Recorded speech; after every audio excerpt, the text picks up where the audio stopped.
Bismillahirrahmanirrahim. Tuan-tuan dan puan-puan sekalian. Semalam kita ada memperdebatkan berkenaan dengan analisis prospek politik Malaysia, yang mana Anwar Ibrahim akan menyertai kerajaan Tan Sri Muhyiddin Yassin dan Perikatan Nasional jika Parti Amanah dan Parti DAP terus bersekongkol bersama-sama dengan Tun Dr. Mahathir untuk menghancurkan Anwar Ibrahim dan Parti Keadilan Rakyat di dalam Pakatan Harapan Plus. Kenapa analisis politik itu timbul? Kenapa perspektif pentafsiran politik itu dibangkitkan semula? Hal ini kerana kita semua memang sedia maklum. Semua ahli-ahli politik memang sedia maklum. Semua parti politik dan raja-raja Melayu memang sedia maklum. Tan Sri Muhyiddin Yassin, Perdana Menteri ke-8 Malaysia, ada menjemput Datuk Seri Anwar Ibrahim untuk menghadap beliau di Putrajaya. Persoalannya cukup mudah. Berapa kali Tan Sri Muhyiddin Yassin berjumpa dengan Datuk Seri Anwar Ibrahim di Putrajaya? Kenapa Tan Sri Muhyiddin Yassin tiba-tiba bersetuju untuk berjumpa dengan Datuk Seri Anwar Ibrahim, iaitu lawan baru beliau dalam sistem politik negara Malaysia? Kenapa Datuk Seri Anwar Ibrahim juga bersetuju secara sembunyi-sembunyi tanpa memaklumkan DAP dan Amanah untuk berjumpa dengan Tan Sri Muhyiddin Yassin di Putrajaya?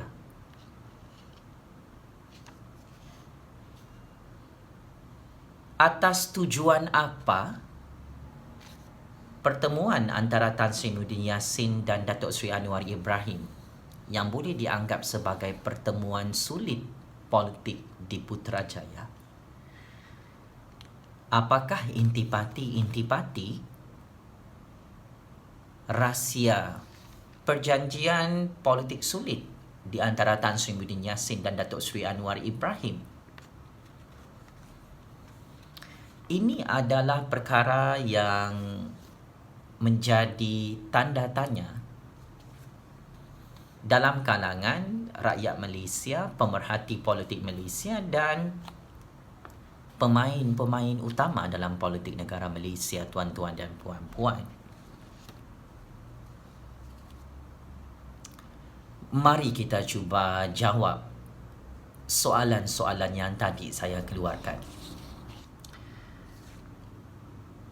Saya sebagai penganalisis politik bebas mentafsir pertemuan Tan Sri Muhyiddin Yassin dengan Datuk Seri Anwar Ibrahim pada 14 April 2020 di Putrajaya yang lalu adalah satu pertemuan sulit politik untuk mencatur politik negara Malaysia.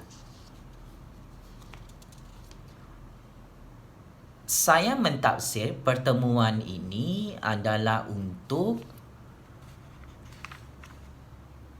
persediaan plan B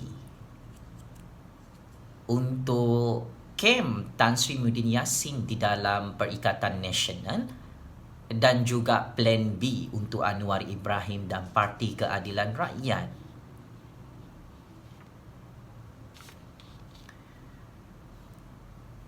Tan Sri Muhyiddin Yassin mengetahui kelemahan di dalam Kerajaan Perikatan Nasional adalah majoriti tipis kerusi parlimen di dalam Kerajaan Perikatan Nasional itu yang dibentuk secara rasmi pada 1 Mac 2020 yang lalu.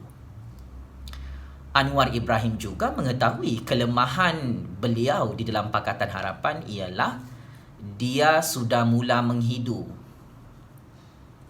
agenda politik baru DAP dan Amanah yang mula di brainwash oleh Tun Dr. Mahathir dan mula dipegang oleh Tun Dr. Mahathir untuk menghancurkan Anwar Ibrahim dan Parti Keadilan Rakyat di dalam Pakatan Harapan. Maka Anwar Ibrahim memerlukan plan B untuk meneruskan survival politiknya di saat-saat kecemasan percaturan politik Malaysia yang dijangkakan akan lebih dramatik pada masa akan datang.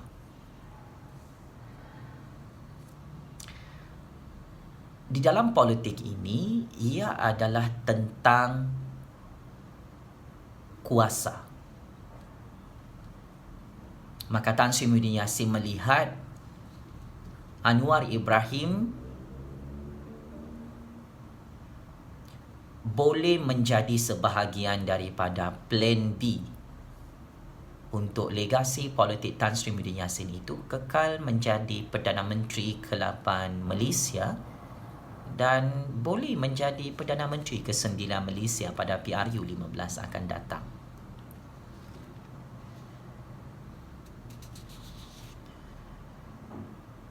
Anwar Ibrahim pergi senyap-senyap menerima jemputan Tan Sri Muhyiddin Yassin di Putrajaya tanpa dimaklumkan kepada pemimpin-pemimpin di dalam Pakatan Harapan.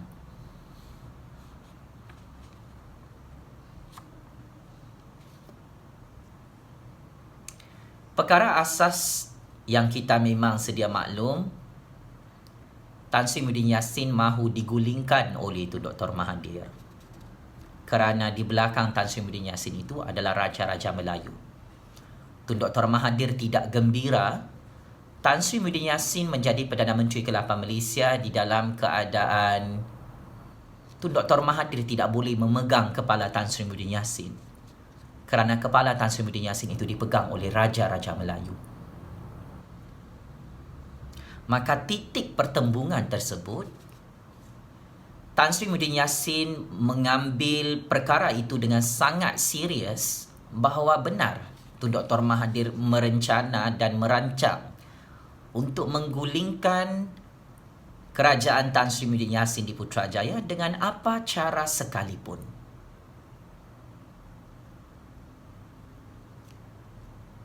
Tan Sri Muhyiddin Yassin tidak mahu menjadi badut politik legasi politik Tun Dr. Mahathir. Tan Sri Muhyiddin Yassin setia kepada Raja-Raja Melayu untuk kepentingan nasional. Itu adalah yang menjadi titik permulaan agenda Tun Dr. Mahathir untuk menggulingkan kerajaan Tan Sri Muhyiddin Yassin. Maka rancangan itu bukan rancangan main-main, tuan-tuan dan puan-puan. Rancangan itu bukan wayang politik ataupun lakonan semata-mata di antara Tun Dr. Mahathir dan Tan Sri Muhyiddin Yassin. Ia adalah real. Oleh sebab itu, Anwar Ibrahim adalah jalan terakhir untuk Tan Sri Muhyiddin Yassin mensabotaj rancangan Tun Dr. Mahathir untuk menggulingkan kerajaan Tan Sri Muhyiddin Yassin di Putrajaya. Saya sangat yakin salah satu intipati perjanjian sulit di antara Tan Sri Muhyiddin Yassin dan Datuk Seri Anwar Ibrahim ialah jangan bekerja sama dengan Tun Dr. Mahathir untuk menggulingkan kerajaan beliau. Saya sangat yakin intipati pertemuan sulit antara Tan Sri Muhyiddin Yassin dan Datuk Seri Anwar Ibrahim adalah Datuk Seri Anwar Ibrahim perlu membantu Tan Sri Muhyiddin Yassin untuk jangan calonkan Tun Dr. Mahathir sebagai calon Perdana Menteri ke-9 untuk Pakatan Harapan. Maka akhirnya pertemuan sulit pada 14 April 2020 yang lalu berjaya mencapai misi dan objektif utama Tan Sri Muhyiddin Yassin. Datuk Seri Anwar Ibrahim bersetuju dengan intipati pertemuan itu kerana Anwar Ibrahim memang tahu Tun Dr. Mahathir juga bukan hanya mahu menghalang Tan Sri Muhyiddin Yassin untuk terus menjadi Perdana Menteri. Anwar Ibrahim juga mahu dihalang untuk terus berpotensi menjadi Perdana Menteri oleh rancangan politik dan hela politik Tun Dr. Mahathir. Maka Anwar Ibrahim bersetuju untuk memberi laluan secara profesional, memberi ruang secara profesional untuk Tan Sri Muhyiddin Yassin terus menjadi Perdana Menteri ke-8 Malaysia di Putrajaya. Tuan-tuan dan puan-puan, hari ini secara rasmi Anwar Ibrahim dan Parti Keadilan Rakyat telah mengumumkan bahawa mereka menolak Tun Dr. Mahathir sebagai calon Perdana Menteri ke-9 untuk Pakatan Harapan. Dan Anwar Ibrahim bersama Parti Keadilan Rakyat iaitu pimpinan pusat serta ahli-ahli Parlimen PKR membuat keputusan secara konsensus untuk mengekalkan Anwar Ibrahim sebagai calon Perdana Menteri ke-9 untuk Pakatan Harapan. Maka pertemuan antara Tun Dr. Mahathir bersama dengan Anwar Ibrahim gagal mencapai misi dan objektif Tun Dr. Mahathir untuk menggulingkan Tan Sri Muhyiddin Yassin. Tetapi pertemuan antara Tan Sri Muhyiddin Yassin dan Datuk Seri Anwar Ibrahim telah berjaya mencapai misi dan objektif untuk menghancurkan percaturan konspirasi politik Tun Dr. Mahathir untuk rampasan kuasa dan menggulingkan kerajaan di Putrajaya. Sehubungan dengan itu, sekiranya DAP dan Amanah terus memaksa Anwar Ibrahim dan PKR untuk menerima Tun Dr. Mahathir sebagai calon Perdana Menteri ke-9,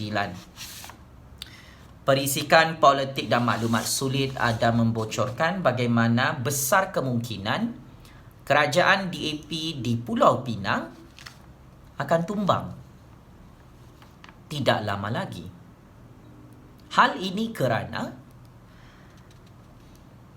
di dalam kerusi DUN pemerintahan kerajaan DAP di Pulau Pinang ada lebih kurang 34 kerusi DUN yang dipegang oleh kerajaan DAP Pakatan Harapan. 13 kerusi DUN daripada 34 kerusi DUN tersebut adalah milik PKR. Sekiranya DAP dan Amanah terus membelakangkan Anwar Ibrahim dan PKR, ini akan memberi kesan yang sangat buruk kepada kerajaan DAP di Pulau Pinang. Sekiranya Amanah dan DAP terus mahu membunuh Anwar Ibrahim dan PKR daripada dalam hanya semata-mata menghalalkan penipuan kali ketiga Tun Dr. Mahathir untuk menjadi calon Perdana Menteri ke-9 untuk Pakatan Harapan Plus. Tun Dr. Mahathir tidak mempunyai kerusi DUN di Pulau Pinang. Anwar Ibrahim mempunyai 13 kerusi DUN PKR di dalam kerajaan negeri Pulau Pinang.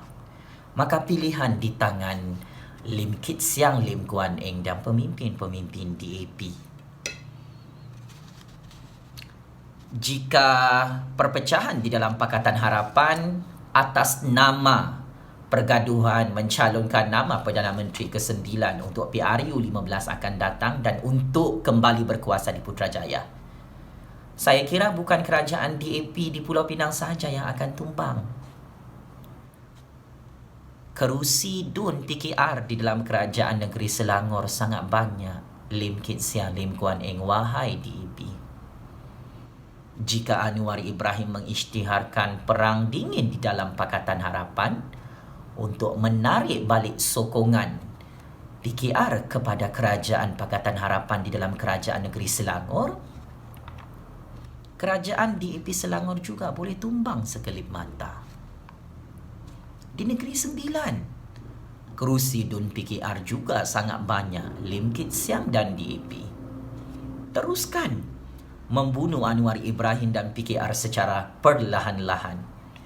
Percaturan politik negara Malaysia memang sangat-sangat menarik selepas itu, Lim Kit Siang. DAP teruskan pertahankan Tun Dr. Mahathir yang tidak ada kerusi DUN itu.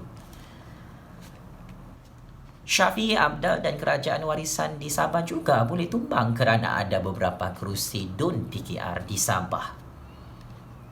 Maka Kerajaan Warisan akan semakin goyang jika Syafiee Apdal dan DAP bersama Warisan mempertahankan Tun Dr. Mahathir yang tidak mempunyai apa-apa kerusi DUN kerana Tun Dr. Mahathir sudah tidak ada parti politik.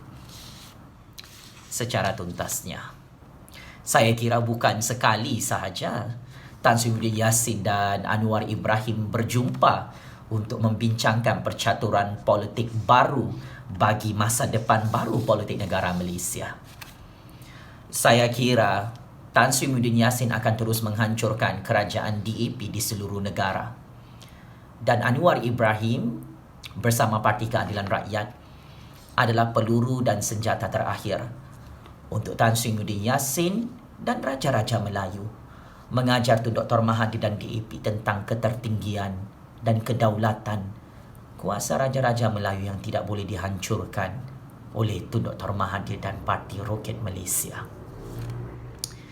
Datuk Seri Anwar Ibrahim dan Parti Keadilan Rakyat, jika anda ditawarkan oleh Tan Sri Muhyiddin Yassin dan Kerajaan Perikatan Nasional untuk menyertai kerajaan yang di-Pertuan Agong di Putrajaya, jika sudah banyak kali anda berbincang dengan Tan Sri Muhyiddin Yassin, jangan fikir lama-lama, Datuk Seri Anwar Ibrahim. Anda perlu bersepakat dengan Tan Sri Muhyiddin Yassin untuk menghancurkan DAP dan Tun Dr. Mahathir. Ini tidak salah demi mengekalkan dominasi kuasa Melayu dan Bumiputera Islam di dalam sistem politik raja berperlembagaan dan demokrasi berparlimen acuan Malaysia ini. Checkmate and game over. Tun Dr. Mahathir dan Parti Roket Malaysia yang sudah kantoi agenda mereka untuk menghapuskan dominasi kuasa Melayu dan Bumiputera Islam di seluruh negara. Terima kasih.